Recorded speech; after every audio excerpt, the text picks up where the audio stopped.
My name is Alistair. I'm a game developer. Some of you, if you've been here before, might have played Tap Happy Sabotage. That's one of the games that I've made. I do a lot of party games for physical spaces, and have decided to come today dressed as the color blue. So I'm based in Bristol, which is on the west coast of the UK, and I work as a one-man team. I've been running the studio for about the past 5 years, just doing my own coding, artwork, design, business, marketing, and also more recently building my own hardware. And as well as that, I do a bit of maths learning games on the side as a kind of contract thing. Tap Happy Sabotage, which is the game over there, is the sort of game, because I'd been up to that point doing a lot of games where people shared a tablet, like an iPad, and were encouraged to get into each other's personal space and like push each other around and grab each other.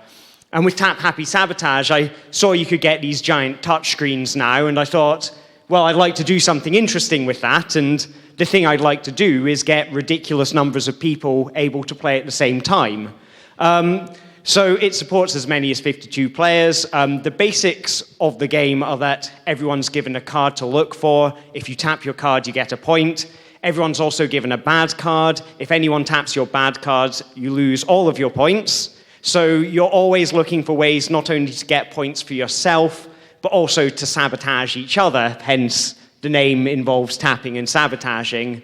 And as the game goes on, it introduces new ways that the game encourages you to get in each other's way, grab each other's arms, and push each other around. This turned into an installation called Dash and Bash, which I did for a festival called Game City in Nottingham back in the UK, and essentially took the basic rules of Tap Happy Sabotage. Everyone's got a card, and they have to find it. But now the cards appear on one of those 4 monitors. So there's one on each wall and one where I was standing with the camera. Each of those monitors has a big button next to it, and you need to get to your big button. When you see your card, you run to that big button, you press it, you get that point. Now, with all of these games, as local multiplayer games, I was kind of aware that what I was trying to do with them was not to create something that made sense as a competitive game. Like, I wasn't expecting these games to be played at EVO, World Championships in Dash and Bash and stuff like that. The most important thing was that they were an interesting social experience, that people would go into the room, that they would enjoy, the experience of playing with each other, and that would be what matters to them. Physical contact has come up quite a lot in today's talks, and I think it is because physical contact is a necessarily social experience. When you're playing a game with someone and you end up, touching their arm, grabbing their arm, whatever, you are forced to pay attention to them as another human being. You could not replace them with a computer. But I also like to encourage a lot of cheating in my games, and cheating is a big part of that, because cheating is not only an opportunity for us to be creative and inventive with how we make the game our own, but it's also a way that we can express our personalities. We can express a mean streak. We can express a kind of devious side of our personalities that outside the magic circle of games, we would not be able to express. As well as that, to create that kind of, that experience, that party experience that people are going to go away talking about, going away remembering, something that they're going to want to tell their friends about at the pub a few days later. I like to focus, I have a kind of mantra to myself, which is that every great game should tell a great story. And with multiplayer games, what you're trying to do is give players opportunities to tell a story afterwards. And the way we recount stories to each other is often in terms of the characters that are involved in that story. So it's important for us to make sure that everyone gets a chance to be a hero or a villain at some point in the game. And also the key events. the turning points, the bits where the pace changed, the bits where someone did something surprising. So within the design of the game, I'm always trying to put in moments where people are necessarily going to do something that surprises the other players. So an example of this in Dash and Bash is how every 1 or 2 minutes, the rules of the game will effectively change. You're still looking for your card on one of the 4 screens, but the way that you're interacting with it or the way that you're trying to find it is going to change. So there's one of the rounds where it's really obvious where your card is, and so it's a game of reactions. There's one where your card is hidden amongst a bunch of other cards, and you have to find the one screen where your card is depicted as upside down. That requires observation. There's one where you have to run around from screen to screen until you've hit your card 16 times in a row. That's all about stamina, that's all about agility. And then finally, the last one, where you have to make sure that your card, the button with your card on it does not get pressed. That's about commanding physical space. That's about physical strength. And what all of these are doing is each time you give players a distinctly different skill set for them to use, you're giving a different person in the room an opportunity to be the best player. And being the best player means that they get an opportunity for that moment to be the hero of the story or to be the villain of the story. So I'm going to now tell you a little bit about Codex Bash, which is a new project I've been working on. And Codex Bash was a kind of evolution of Dash and Bash, but I wanted to turn it from something that needed to be installed statically in a room into something I could put in a rucksack, and I could take it to parties, I could take it into schools, I could take it to gyms, I could take it into parks. And what I came up with was these 4 colourful wireless buttons built on a bed of Duplo. I don't know, Duplo is an international thing, isn't it? But big Lego.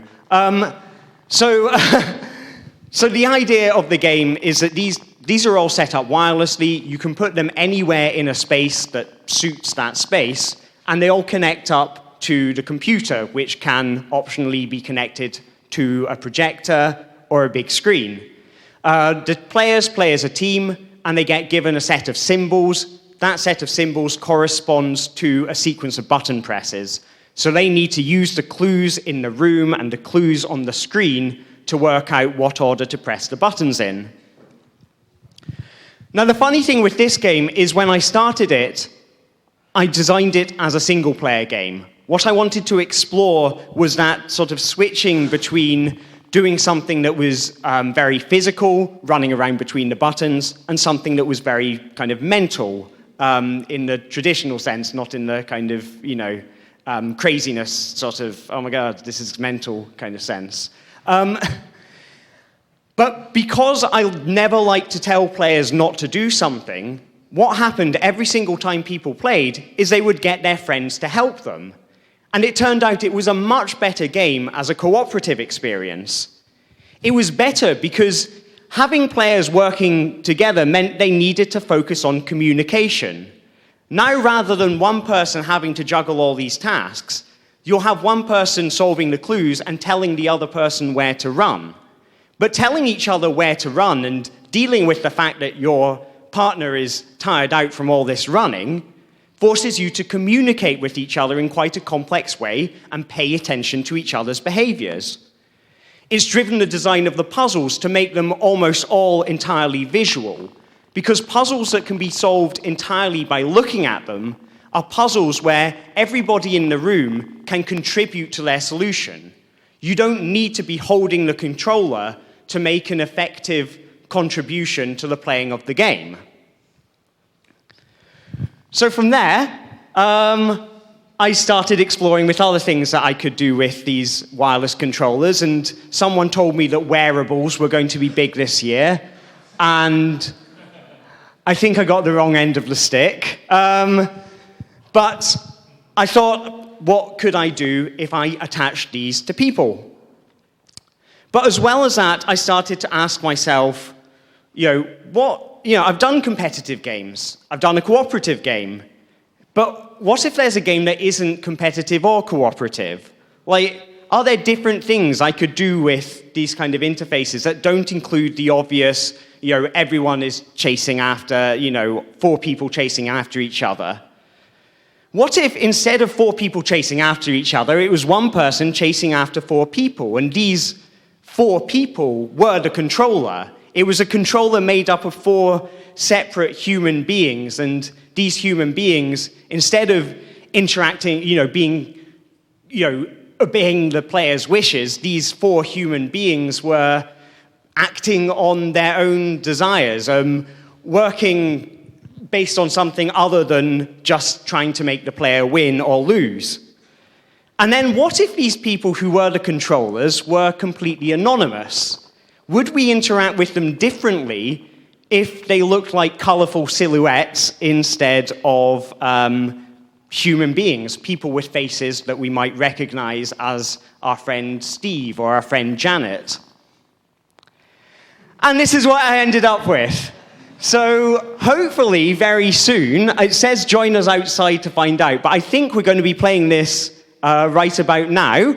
We have the 4 button rangers, trademarks not attempted to be infringed in any way, who are going to join us any second now, and we are going to enjoy a good game of Button Power Team. And I will be inviting a willing volunteer up to the front to be the first person to take on the Button Rangers. Are they? Yes, here they are.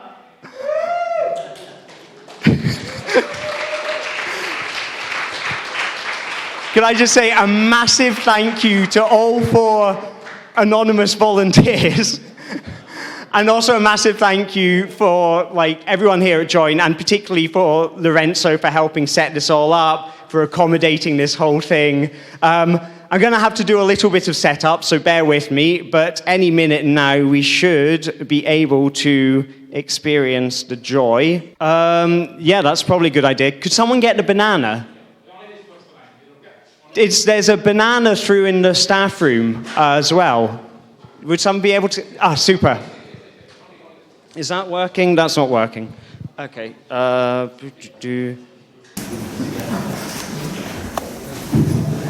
you ready? Yeah. Okay. 3, 2. What am I doing? I'll tell you if you don't work it out. Go.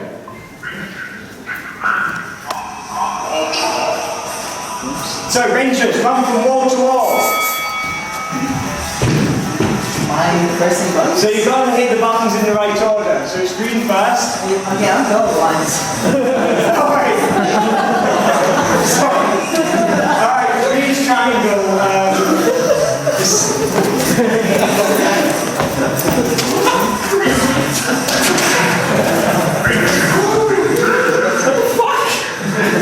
Pirouette, Rangers. Pirouette.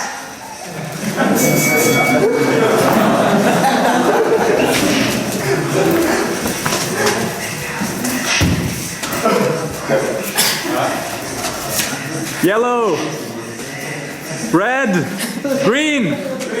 Green's triangle, yeah. Rangers, stay 1 meter away from the player. 1 meter.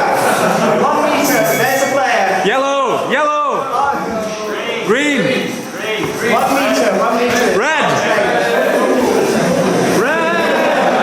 blue, green, yellow,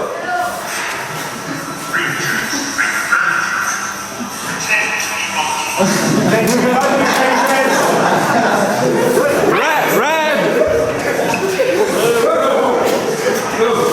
yellow, blue,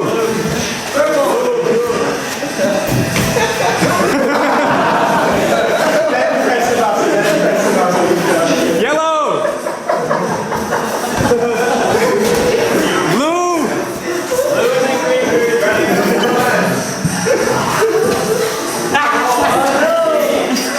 green. Alright, let's go 2 lives left. Practice your ninja poses, Rangers.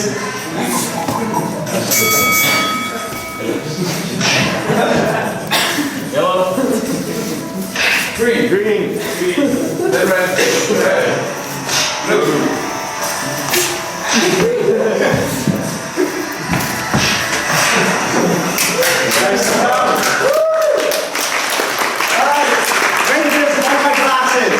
Where are my glasses?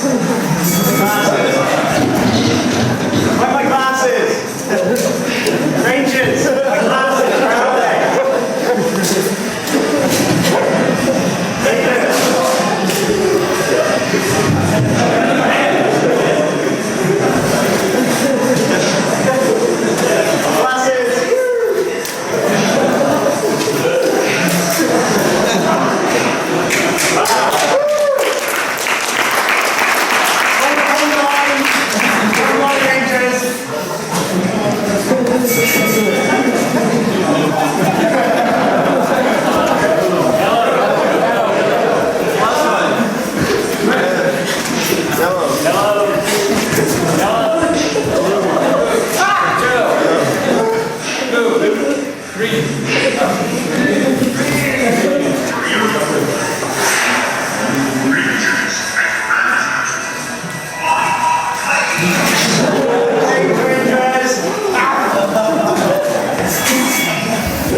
How do you feel about saving the city? It was a lot harder than I expected. Do you have anything to say to Rita Repulsa and Lord Zed? I'll save the world next time. Well said, well said. Round of applause.